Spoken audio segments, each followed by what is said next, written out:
Charles, hey Jackals.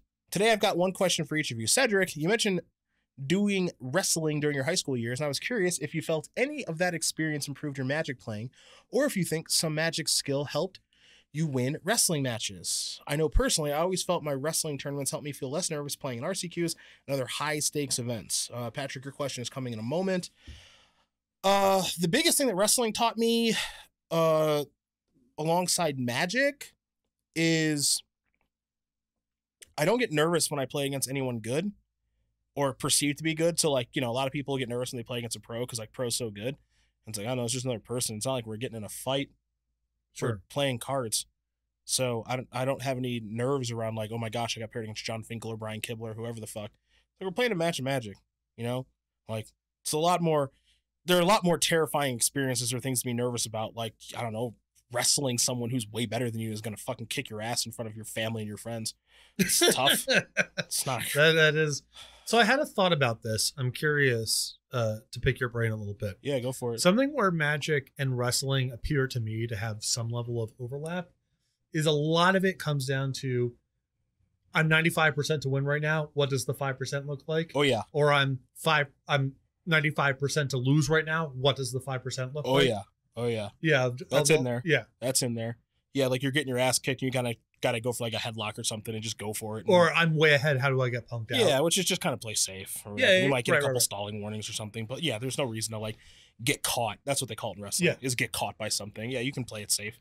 That sort of thing. So that's one thing it taught me. Just the thing that wrestling does more than anything is it just teaches you discipline. When you're in a good program. And I was in a top 10 program in the state for my majority of my high school wrestling career and certainly in my senior year. So it just teaches you a shit ton of discipline and it's really fucking hard. But that's a nice thing to put into Magic, which is, you know, you're speaking about the being ahead and not losing, but just like also, look, the thing that's difficult about competitive Magic, in my opinion, it's like once you get to a certain level of competitive Magic, you know how to play the game. You know how to play the games. You know how the games work, all this other stuff, right? You know how the cards interact.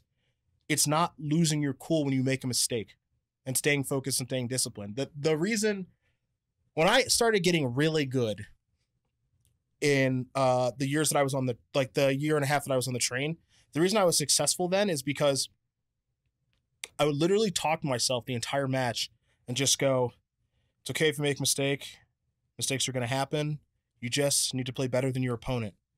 You don't need to play perfect. You just need to play better than your opponent. And when you make a mistake, don't get mad about it because mistakes are going to happen because the game's really hard. And I would just tell myself that the entire time I played. And it got me in a much better headspace because, like, my headspace when I play competitive Magic, it can kind of I can start thinking about other things and, like, my brain's weird. So I don't know what you think about when you're playing, but like, there'll be sometimes, like, if I start 2-0 and I'm about to win game 1 of, like, round 3, I just start thinking about, like, the tweet I'm going to make about winning the tournament. Oh. That might just jump in there for a minute, and then I'm like, yeah, that should not be in there.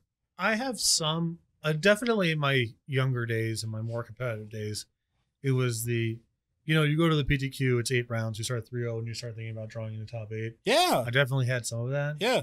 Right now, I feel like as a Magic player, my theoretical game is a lot sharper than it was when I was playing on the Pro Tour. But sort of the more synaptic, like, I can keep track of what's going on in my graveyard, or like I can.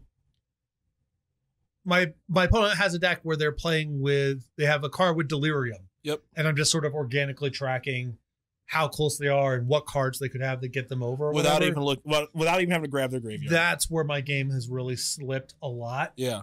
And so what I have to remind myself when I play now is slow down. Oh, yeah.